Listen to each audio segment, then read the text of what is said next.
ফরিদপুরের আলফাডাঙ্গায় সনাতন ধর্মাবলম্বীদের সঙ্গে এক মতবিনিময় সভায় মিলিত হয়েছেন ফরিদপুর ১ আসনের সাবেক সংসদ সদস্য ও কেন্দ্রীয় কৃষক দলের সহসভাপতি খন্দকার নাসিরুল ইসলাম।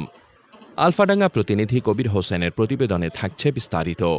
১৩ জুন শুক্রবার রাত ১০টার দিকে পৌরসভার ৬ নম্বর ওয়ার্ডে অবস্থিত কেন্দ্রীয় শ্রী শ্রী হরি মন্দির প্রাঙ্গণে এই সভা অনুষ্ঠিত হয়। মতবিনিময় সভায় প্রধান অতিথির বক্তব্যে খন্দকার নাসিরুল ইসলাম বলেন, বিএনপি সবসময় হিন্দু সম্প্রদায়ের পাশে ছিল, ভবিষ্যতেও থাকবে। বিএনপি আপনাদের ধর্মীয় ও সামাজিক কর্মকাণ্ডে সহযোগিতা করবে। এই দেশ সবার, এই দেশে হিন্দু মুসলমানের মধ্যে কোনো ভেদাভেদ নেই, সকল ধর্মের মানুষের সমান অধিকার রয়েছে। তারেক রহমানের নেতৃত্বে কাজ করার প্রত্যয় ব্যক্ত করে তিনি বলেন, আমি আপনাদের সেবক হিসেবে পাশে থাকতে চাই। আপনাদের যে কোনো প্রয়োজন বা সমস্যা নিয়ে আমি পাশে থাকব এবং বিএনপিও পাশে থাকবে। তিনি আরও বলেন, একটি রাজনৈতিক দল বেহেশতের টিকিট বিক্রি করছে।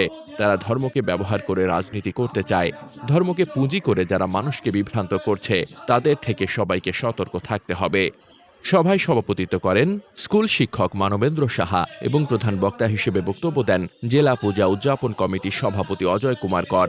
সভা সঞ্চালনা করেন উপজেলা পূজা উদযাপন কমিটির সাধারণ সম্পাদক প্রকাশ কুণ্ডু।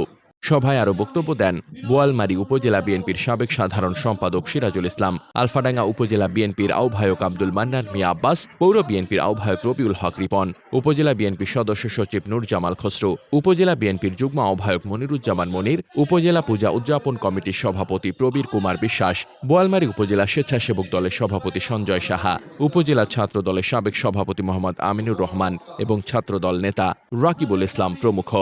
সভা শেষে সাবেক এমপি খন্দকার নাসিরুল ইসলাম সনাতন ধর্মাবলম্বীদের সঙ্গে কুশল বিনিময় করেন এবং সাম্প্রদায়িক সম্প্রীতি বজায় রাখতে সবাইকে ঐক্যবদ্ধভাবে কাজ করার আহ্বান জানান। মোহাম্মদ শামীম রেজা, দৈনিক খোলা চোখ। আপনার স্বপ্নের যাত্রা হোক ফ্লাই ইনফিনিটির সাথে।